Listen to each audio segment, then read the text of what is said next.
जय भोलेनाथ हर महीने की त्रयोदशी तिथि को प्रदोष व्रत रखा जाता है, जिसमें भगवान भोलेनाथ की पूजा करके भक्त व्रत भी रखते हैं। ये व्रत भगवान शिव को समर्पित होता है और सावन का महीना भी भगवान शिव की पूजा करने के लिए है, क्योंकि ये महीना भगवान शिव को सबसे अधिक प्रिय है। प्रदोष व्रत रखने से व्यक्ति के हर प्रकार के दोष मिट जाते हैं और भगवान शिव की कृपा से उनकी मनोकामनाएं भी पूरी हो जाती हैं।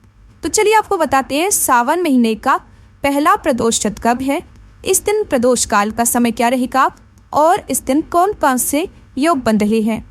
जब भी त्रयोदशी तिथि 2 दिन होती है तो ऐसे में व्रत की तारीख का निर्धारण प्रदोष व्रत के पूजा मुहूर्त को देखकर किया जाता है, जो कि प्रदोष व्रत में जो पूजा होती है वो प्रदोष काल में की जाती है। प्रदोष काल यानी कि सूर्यास्त से 45 मिनट पहले और 45 मिनट बाद का समय।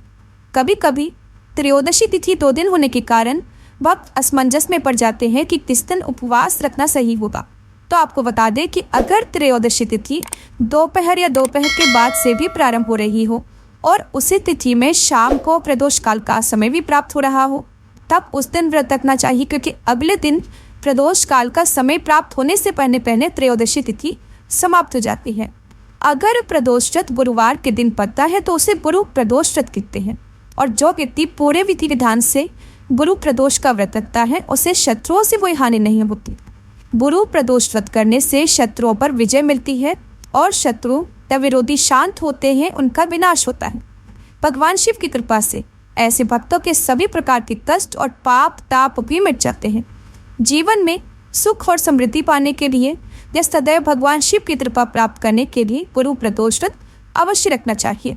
इस दिन भगवान शिव के साथ माता पार्वती और पूरे शिव परिवार का पूजन करके आपको जलाभिषेक करना चाहिए।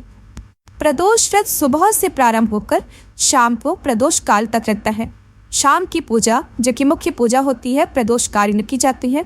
सुबह के समय भी आप पूजा कर सकते हैं। यदि आपको सुबह समय ना मिले तो प्रदोष काल में पूजा अवश्य करें।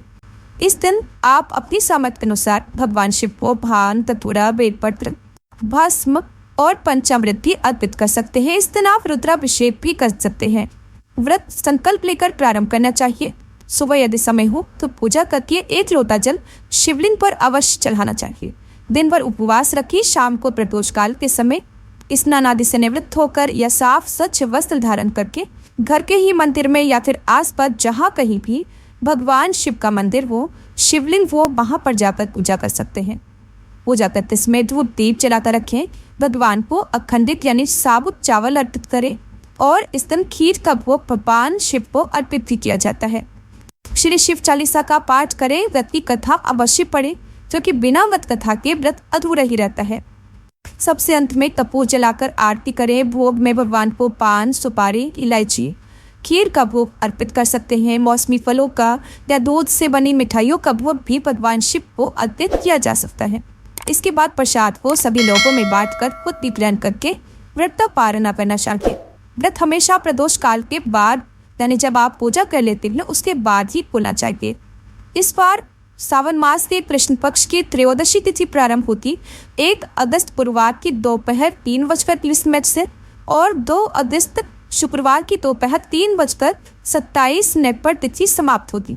प्रदोष काल का समय 1 अगस्त को ही प्राप्त होगा, इसलिए गुरुवार के दिन किया जाने वाला ये प्रदोष व्रत गुरु प्रदोष व्रत रहेगा। अगर आप प्रदोष व्रत के साथ साथ पहले से ही गुरुवार का व्रत रखते आ रहे हैं, जबकि बृहस्पति देवता को समर्पित होता है, तो आप दोनों ही व्रत एक साथ रख सकते हैं।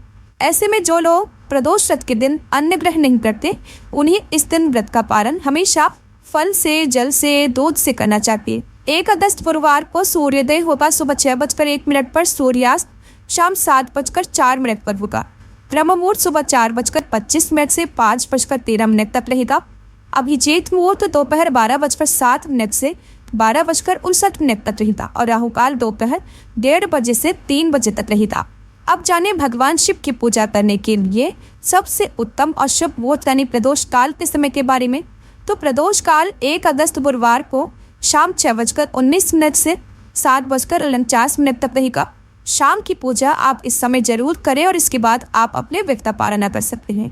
अगर आप प्रदोष काल के समय घर से बाहर हैं, आप व्रत रखा है, आप खुद से पूजा नहीं कर सकते, तो आप जहाँ पर भी हैं वहीं पर आप मानसिक रूप से भगवान शिव का स्मरण कर सकते हैं, भगवान के मंत्रों का जाप कर सकते हैं। यदि हो सके तो आप प्रदोष काल के समय किसी निर्धन जरूरतमंद व्यक्ति को कुछ दान की सामग्री, और आज के दिन खास तौर पर सफेद या पीली वस्तुओं पर दान करना शुभ रहता है, तो आप ऐसी वस्तुओं पर दान भी किसी योग्य व्यक्ति को दे सकते हैं। और फिर जब आपके पास समय हो, भगवान शिव का पूजन करके, भगवान को भोग लगाकर, प्रसाद ग्रहण करके आप भी प्रदोष व्रत खोल सकते हैं। यदि आज की वीडियो प्रदोष व्रत की तथा भी हमारे चैनल पर सुनाई जाएगी। साथ ही आजकल हमारे चैनल पर सावन मास की कथाएं और शिव महापुराण की कथाएं भी सुनाई जा रही हैं। अगर आपने इन कथाओं पर नहीं सुना है तो प्लीज जरूर सुनिएगा।